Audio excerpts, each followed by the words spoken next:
Très bien, mbote ba ndeko banso boza ebele liboso ya betandeke mpona kolanda biso toza lelo mpona koanalyse par rapport ya mai oyo eza koleka na mboka topesa déjà information na bato oyo bozo kolandela situation sécurité ya mboka na biso déjà bawazalendo na FARDC bapandi déjà korécupere mwa moke bukavu oyo ezalaki occupé na banguna kala mingi te évolution ekosalama lisusu mpona korécupere goma po renfort ya bamilitaire esalami lisusu ebele mpona koke korenforce lisusu bandeko baza na ngambo wana eza bainformation oyo bandeko ebongo to bando comprendre na ndenge na quartier ozali naza kolemba te koloba ngo tomeka kolandela banani baza pembeni na biso bachef de rille bazalaka lisusu te bachef du quartier bazalaka lisusu te donc bato wana nyonso bazalaka basalaka mosala te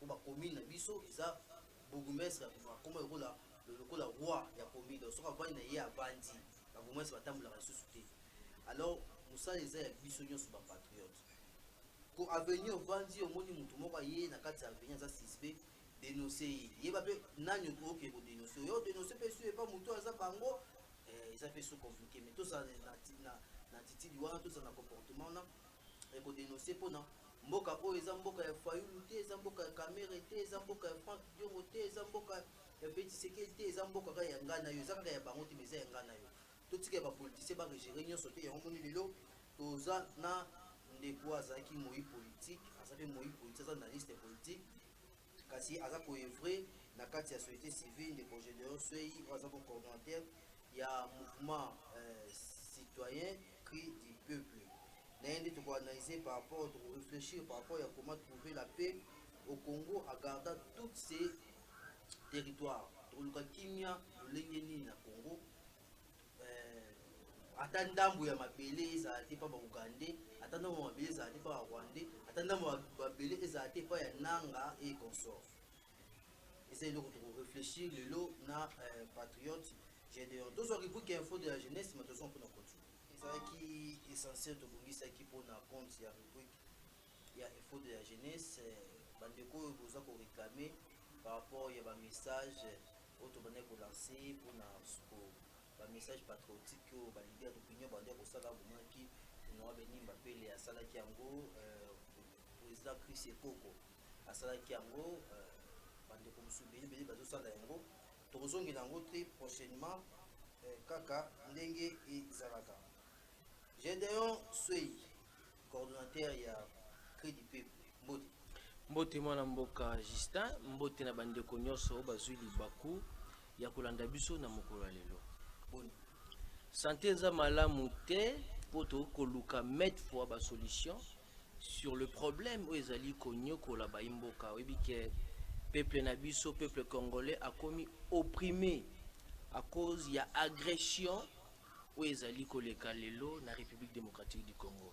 Soki lisapi ezoki nzoto mombeko sala pasi pour dire directement tozali ensemble na bandeko na biso o bazali na Bukavu en pleine souffrance ya ba coup de balle tozali ensemble na bandeko na biso o bazali na Goma tozali ko compatir biso nyonso douleur na bango pe bayeba ete na bomoko nde tokolonga cause oyo coordonnateur ya mouvement citoyen patriotique Cri du Peuple o aleki lelo na respect apesa kwa et puis na ba journaliste nyonso pona kopesa point de vue na ye pona développement ainsi que te ba kolonga guerre o ezali imposée na République démocratique du Congo. Les agressions que tu me rencontres, tu gardes ka Congo zo benga na mai ozo ka na est ya mboka agression kaka bazo agresser biso bazo bundisa biso tozo bunda tozo dans kati ya bitumba ya guerre ou bien baza je sais pas moni na ko utiliser to benga ngo guerre pona tangi les derniers jours de Mobutu akoloba ete boyeba ete les 9 pays voisins où ils allaient entourer République démocratique du Congo ou Zaïre à cette époque et qu'ils allaient agresser Congo qu'ils allaient agresser dans 9 pays voisins nango à cause y a richesse nango où ils allaient na sous-sol nango wana Mobutu na dernier jour donc titre livre nango les derniers jours de Mobutu au Mobutu a komaki pona kolamusa ba citoyens et citoyennes bayeba na ko telema pona ko bengana munguna ko stopper guerre o ezali ko yana ba forme na nyonso.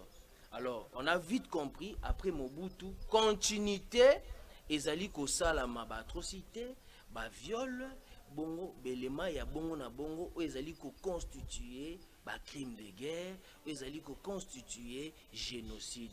Yango biso cri du peuple mouvement patriotique o tobaki toko ménager aucun effort pona kokanga munoko et bongi to sensibiliser ba jeune pour devoir na biso ezali karaté ko telemela ba politique ya mboka na biso na mabe ba kosala mais tozali pe sous na obligation ya ko conscientiser peuple congolais pour na ko défendre intégrité nationale na yango.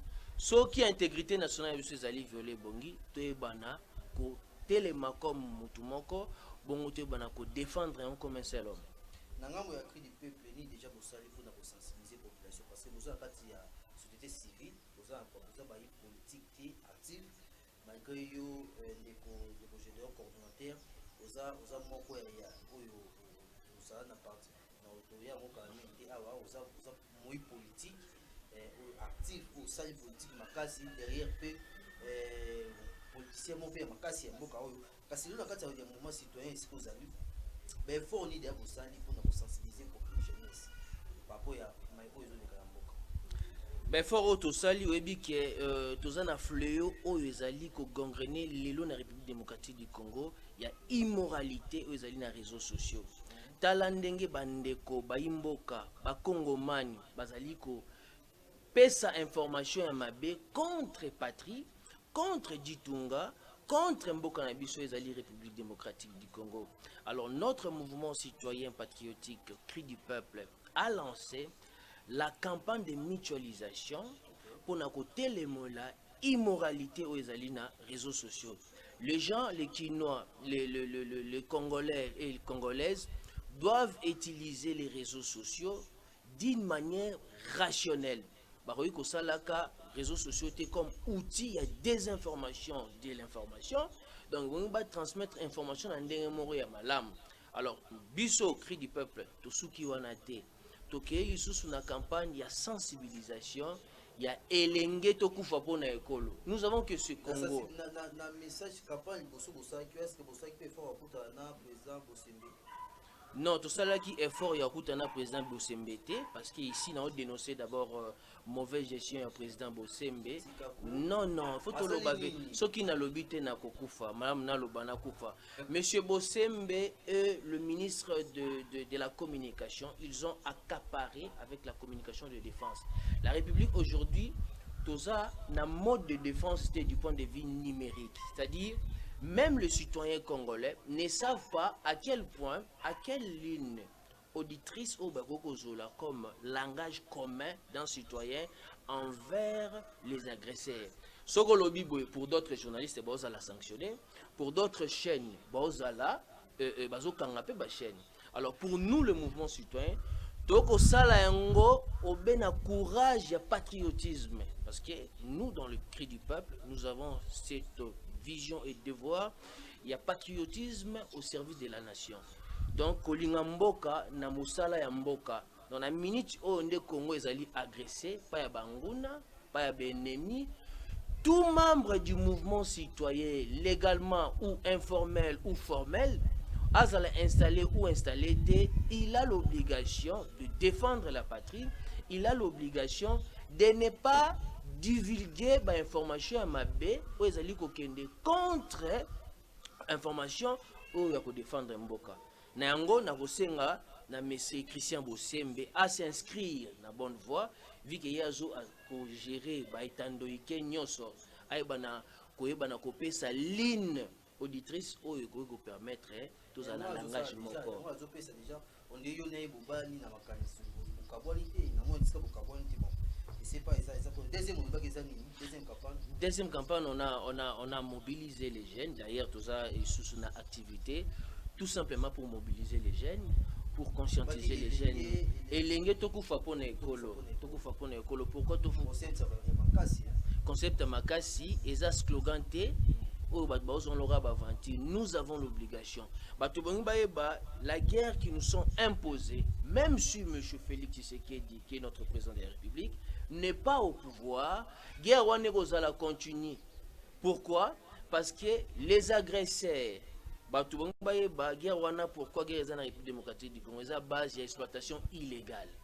Les gens veulent exploiter nos ressources naturelles d'une manière illégale. Alors, biso, locaux là-bas respecter bisoté. Il faut tous se faire respecter. Alors, qui doivent se faire respecter, c'est nous les Congolais. Topé sa valeur dans la République démocratique du Congo, topé sa valeur dans les ressources naturelles na biso, toyebana kozala bomoko, toyebana kosangana pona kolonga be ennemi oyo. Yango na campagne na biso, tosengaki ba jeune, bayebana ko adhérer na service de l'ordre, bayebana kokota na armée, bayebana kokota na la police, bayebana kozala vigilant, pe bayebana ko collaborer na ba service de l'ordre de façon que bamoni nungu bapesi yango na baki de droit, bamoni information bapesi yango na baki de droit, au lieu que travailler contre le gouvernement au kozala na déficit de République démocratique du Congo. Très bien, merci Ndeko Gédéon Soui, Azali Bongo coordonnateur et appris du peuple. Donc d'ailleurs, mais vous toujours remarqué, on dirait qu'il y a des symptômes, il y a nani. Il y a maître nayo politique, Franck Dion. Mais oui, Franck Dion c'est mon maître politique. On dirait héritage natira un héritage moro positif, ya malamu, ya ko défendre mboka. Non, on a un positif, mais il est vrai que il a des aspects positifs et négatifs en étant humain. Vous avez le politique actif, il y a MLPD. Vous avez MLPD. Tout à fait. Position, il y a parti politique pendant beaucoup de temps au risque de vie vous êtes d'accord, vous êtes fiers, il y a un cas de combat ou bien d'abord Congomani bongi bayeba ete nazaresu na MLPT. Na respect, oui, na respect na pesaka yo. Je ne suis pas d'accord avec la politique que le parti de mon maître, l'honorable Franck Diongo, est en train d'amener pour le moment. Naza contre politique Yamabe. Comment fait possible Batu o bazali ko agresser biso binobo ko soutenir bango? Comment fait possible un parti comme l'MLP a qui ne reconnaître l'opposition armée? Boyebiete na 2001 biso nyoso ba Kongomani na San City, si je me trompe pas, entre 2001 ou 2002, tola pakandai était aucun Congolais a koki kozwa pouvoir na mandoki. Mwana mboka Franck Diongo pazalaka na kati o azali maître na ngai. Ba parti bongo na bongo. Et aujourd'hui, tout celui qui soutient la révolution armée, il est contre la patrie. Alors, na bokese ni pe na respect na pesaka maître pe nkondo nanga. Alors, je lui dois du respect pour azali maître, mais la ligne rouge au bomba kei na koyi ko accepter en côté. Très bien. Tout ça va dire. Tu réfléchis sur quoi na mboka. Comment te retrouver pays na Congo, na République démocratique du Congo, mais tu garder la frontière na biso nyonso. Le oyo bunagana et ça dit déjà plus de 2 ans au bunagana ils ont maboko ya banguna, le oyo Goma ils ont maboko banguna, le oyo Bukavu une grande partie malgré l'effort il y a wazalo na FARDC mais une grande partie ça maboko banguna. Donc tout ba ke mboka ils totalement na maboko na biso te partie za kuna. Fort nini après tout banda ko réfléchir to ki muke fort nini ozomona ba politique baza ko sala pona garantir paix na kati ya mboka oyo acteur politique vraiment te ozo analyste te naza politicien naza politicien bien que les statuts naza nango ya société civile naza politicien na kati ya société civile et j'ai l'obligation non les infiltrations te otika casquette c'est bien politique. Non, les infiltrations, il y a un moment où tu as une vraie position, il y a un mouvement, na vraie position oyo yanga mona qualité ebinga ya politicien. Mais pour na kosuka wana te to koba directement. Mona mboka, les pays doivent être unis. Et la porteur de l'unité nationale, c'est le président de la République. Conformément au dispositif constitutionnel tel que dispose l'article 69, le chef de l'État est l'unité nationale. Il est le symbole de l'unité nationale. Il doit rassembler les pays, que ce soit les chefs de l'État, M. Félix Tshisekedi. Nazobeta li solo à 5 côtés, nazobeta li solo à SCT. Et je ne flatte personne. Ça, c'est la patrie ou rien. Alors, ce qui nous surpasse, c'est quoi? C'est les antivaleurs qui gangrènent dans le pays. Antivaleurs en Nini, Yabokabouani, divisé pour mieux régner. L'opposition est divisée. L'engagement, il y a refus politique, tel qu'ils étaient consultés par des prêtres, des conditions extraverties. Oh, bah, et puis que toi, on a urgence, il y a qu'à se réunir pour mettre l'ennemi hors d'état de nuire. La majorité au pouvoir, d'autres font semblant, d'autres ne disent rien, d'autres disent quelque chose, mais en réalité, ils n'ont pas le courage, il y a qu'à soutenir le chef de l'État. Mais il a été clair. Basé Belé. C'était 3 ou 4. Mais tu comprenais qui déjà pourquoi le message est déjà transmis. Mais dans stage Oyo, quand je parle de l'unité, on ne peut pas revenir en arrière sur les erreurs du passé. Oui, ça a mis en termes de gestion, en termes de insulte, en termes de qualification. Rappelez-vous, le chef de l'État avait dénigré l'opposition. Opposition à Pété, opposition à Passi, opposition à Nzala. Alors, mais il faut aller au-delà de notre réflexion. C'est quoi il s'agit? Mais notre jeune frère, Prince Epengue, il a été agressé récemment. Jeune frère. Mais notre frère, Prince Epengue. Non, Non, par rapport à l'âge, à d'autres aînés politiques tels que le président Martin Fayou, tels que le président Moïse Katumbi, c'est notre jeune frère. Kouloutou Nangaï, Prince Epengue. Bon, je ne veux pas de débat subjectif autour de personnes. Ndeko Prince Epengue. Oh, Aouti Kozala, agressé pendant que c'est un porte-parole, il y a plateforme, la Mouka. Oh, ces derniers temps, ça a un message autour de l'unité, autour du cohésion. Mais bon, agressé, pour dire quoi? Et puis, chose grave, Bateau va agresser le milice du parti au pouvoir, Force du Progrès, en 2000. Non, Bazaki identifié. Non, papa, Baliaka Posangu Banasama ité, vérité Kobima, et Zaki Force du Progrès. Mais au Kokanga Bangonde Nini, va travailler dans le ministère intérieur, va travailler dans la police, au Kanga. Vous oubliez en 2023. Et créer opération Ndobo et travailler sur la milice. Papa, Totika na unité, pour ça la vérité Nyobima, moi je suis témoin oculaire en 2023, na Prince Kiimbi. Mais parmi les mobilisés que j'avais mobilisés pour l'activité, mais ils étaient agressés. La personne que vous avez écouté, l'honorable Franck Dion a fait ça contre Andy, Gaël Bunga, on a mobilisé, on a créé du peuple. Mais tu sais quoi, Kenda? Donc c'est en parenthèse, appel à l'unité que le président de la République a appelé. Appel à l'unité que l'Église catholique, nos prêtres et protestants ont appelé. Ce n'est pas pour exclure des gens, c'est pour réunir l'opposition, la société civile, la majorité du pouvoir et les exilés politiques. Mais c'est ça. Non,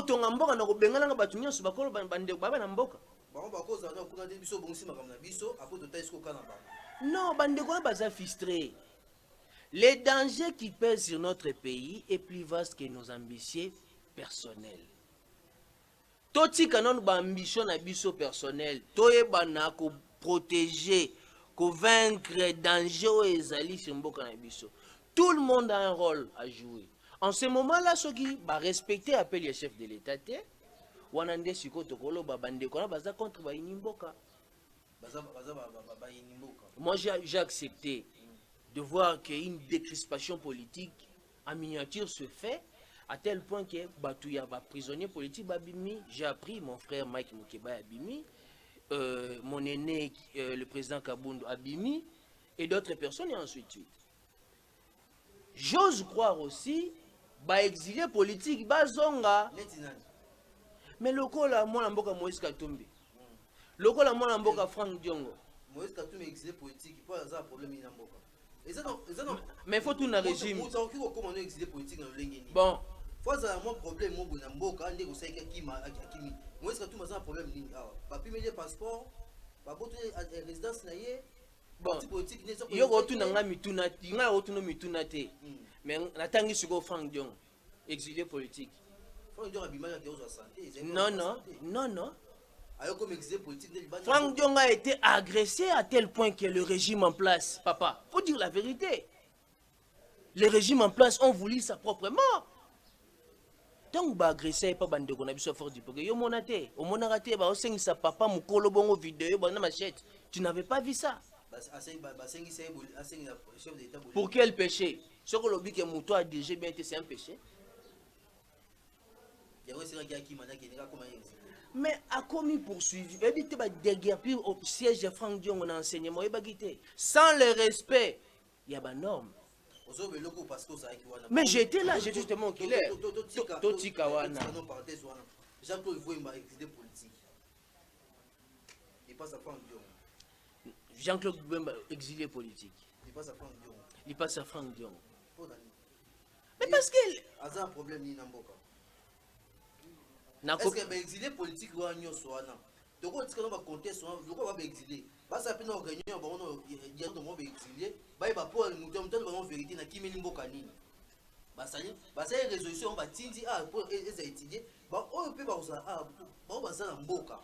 Non, non, non, on ne peut jamais. Tala mboka oeze bisoto. L'héritage commun c'est le Congo. Le Congo nous appartient à nous tous. On a l'obligation de réunir tous les citoyens tout autour d'une table. Rappelez-vous dans une jurisprudence que je vous donne, Lumumba a arrêté. Mais Bande Konayo, Bazaki Naï, Joseph Kassavou et les autres personnes, exiger présence Naï. Pour le problème du Congo, il faut le fils digne du Congo pour intérêt à Congo et Kende Liboso. Bande Kona tout bongi bazonga. Pourquoi exclure d'autres personnes? Vous pensez que les États-Unis, comme les États-Unis, vous pensez que le Rwanda qui nous agresse aujourd'hui, à comment les lots forts, c'est dans l'unité. Les pays doivent être unis. Mais comment réunir tout le monde devant M. Félix Tshisekedi? Comment? C'est ça les problèmes. Ah, le mot est très important. Tout à fait. Mais les locaux, on a tout qui ont payé. Mokonzamboka, ils ont 5 côtés, ils ont SCCT. Oui, Mokonzamboka. Mais appel aux Salama, aux a soutenu d'ailleurs, pas Mokonzamboka, Martin Fayoulou, on a montré des cris du peuple pour soutenir. Appel à l'unité nationale, la cohésion nationale. Aux catholiques, ils ont ça, c'est un qu'on a SCC, ils ont ça là. Ils ont Mokonzamboka, Témoutou, à Tinti Baron en mission. Parce que je sais quand même, il y a porte-parole, il y a Union Sacrée, Baebi politique était mon amboka. D'abord faut bandeko bae banakocha.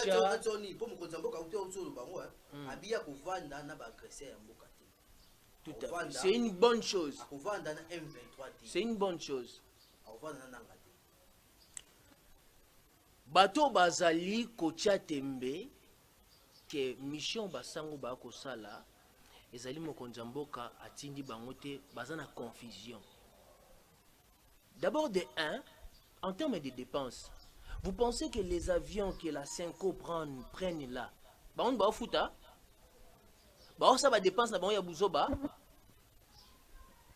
Mais c'est pour l'intérêt de la République. Et bon on est au trésor public.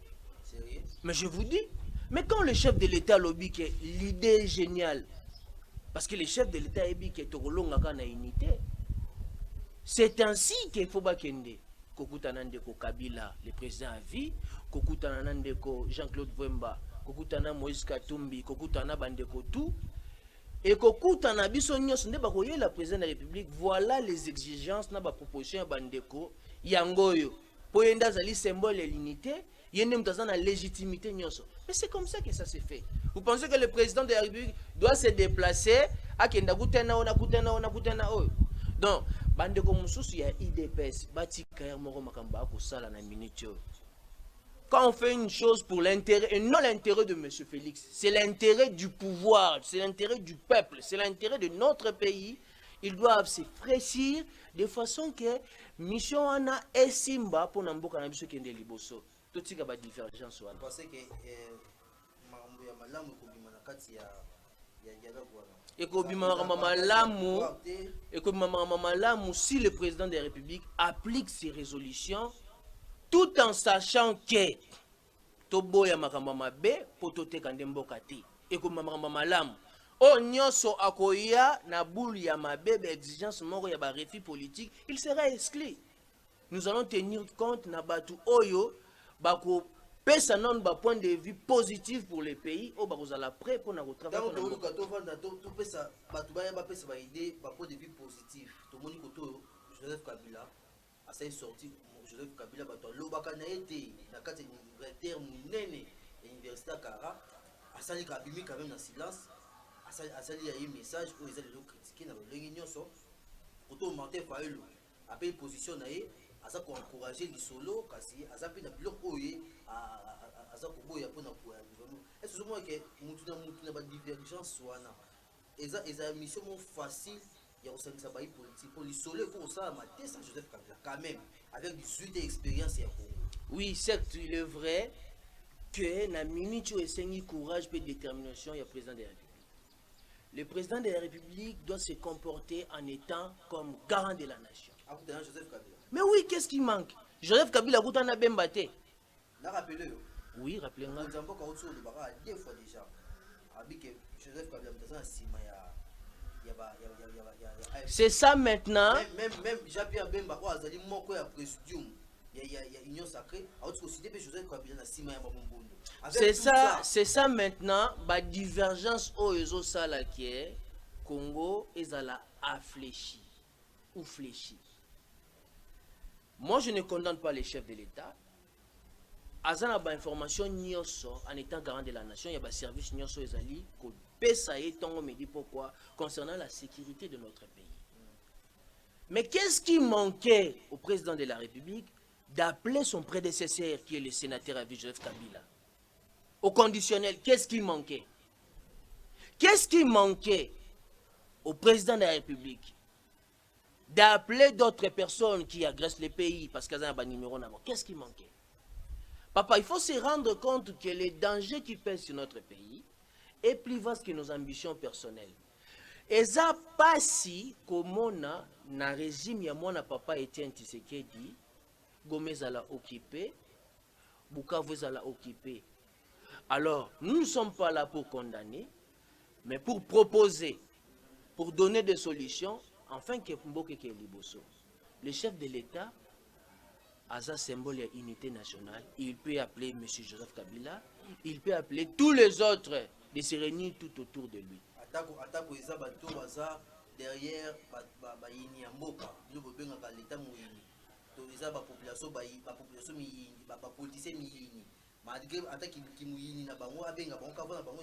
Jean-Pierre Bemba a agressé Mboko, il fit un rebelle, il a tué nos frères, M. Bemba. Mais pourquoi les Congolais bossa Nambango? À tout à Boka. Ce n'est pas un message contre lui, mais je rappelle à l'histoire. Mais les sénateurs à vie à Kenda Rotalae, qu'est-ce qui manquait? Et Bota 1 plus 4. Et sur base de 1 plus 4, que le Congo est aujourd'hui Congo. Rappelons-nous l'unité qui est très importante pour nous convaincre Makambo Nyoso. Donc, Batika, Kokosa, ba message, Nassima chef de l'État, le chef de l'État, vérité. Il faut faire ça, il faut faire ça. Parce que le conseil propose. Cri du peuple, vérité, ni au beaucoup ça. Pour mettre paix ya libele la na République démocratique du Congo. Oyo les mususu batuna ye bazokoka koyebisa ete on dirait azape entouré na ba hypocrite belé. Makasi ba flatteur. Ba flatteur. Le chef de Et là, l'État. il a utilisé le terme, oh, Jama Kabuna a utilisé dans le baroté, il y a pas justice dans le baroté. Mais déjà lobby. Chef de l'État, chef de l'État, pour Alonga, Maïo et Salami na Congo. D'abord, Ebongi a ça la vraie unité nationale. C'est-à-dire rassembler tout le monde autour de la patrie. Deuxième des choses, les chefs de l'État doivent renoncer au changement de la Constitution. Eh, papa. Là, c'est clair. Papa. Mais, et si quand Makamou va venir à un changement pour Makamounine. Mais quel blocage, mon frère? Non, mais moi, tel que je vous parle, j'avais écrit à la présidence de la République. J'avais soutenu une révision constitutionnelle. Qui est un droit constitutionnel? Rappelez-vous que le démarche du changement de la Constitution, c'est une démarche extra-constitutionnelle. Ce n'est même pas prévu dans la Constitution. Alors, changer la Constitution, c'est boycotter directement l'alternance. C'est passer directement à la 4e République. Vous voyez? Donc, le débat de la Constitution n'est plus prioritaire actuellement. Eza Lissou-Souté, qu'il se prononce ou à se prononcer, Eza Lissou-Souté. Pour le bien du Congo. Troisième, Ezali, le gouvernement de l'Union nationale. Oyo Sala a été figure réclamative nyonso à se représenter. Basa la gouvernement a défi Oyo Kolonga, ma nyonso ezali ko s'opposer na République démocratique du Congo. Gouvernement a défi à connaissant ba politique ya mboka na ngai. À connaissant partenaire politique ya mboka na ngai, à connaissant ba parti politique ya mboka na ngai. Surtout que na gouvernement union nationale tota ba eza gouvernement défi toponi ba bilongi ya bato bakota obandi ozobanza te to vivre ba même scène ya ba chance de kopamba to mo ba même scène ya ba ndeko ba ndu bazongi kotonga ba détourner ba diso ije fasu su musala ya makasi ya bazoko kokosa su ba quête pendant que urgence ezali. Non, nazo banza nyonso wana te pour dans les prérogatives politiques du chef de l'État, il a les 3 C. Contrôler, commander, corriger. Quand vous nommez une personne, il faut commander pour qu'il soit nommé. Il faut corriger. Il faut contrôler. C'est-à-dire le contrôle vient d'abord avant la correction. Donc, Bossalil Nini na mayo bolobaki na Assemblée nationale pour un programme de gouvernement et Union nationale. Est-ce que ça a atteint?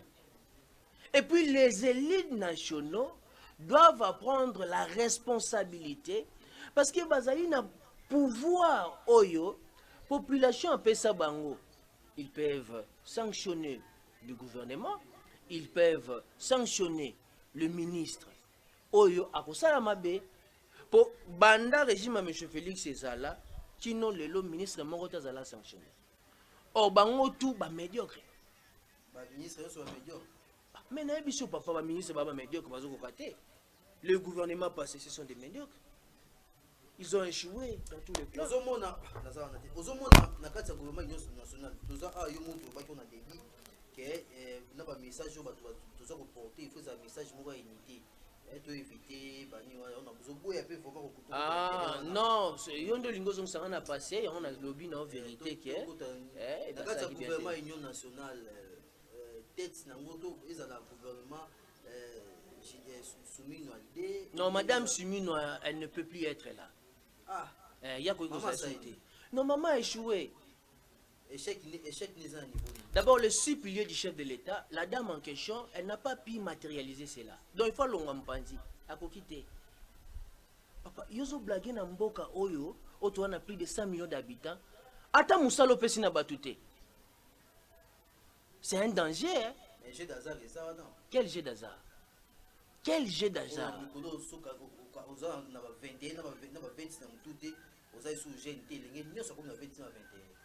Ah, les winners. Akutanga kombo te papa. Tout ça va plus c'était facile.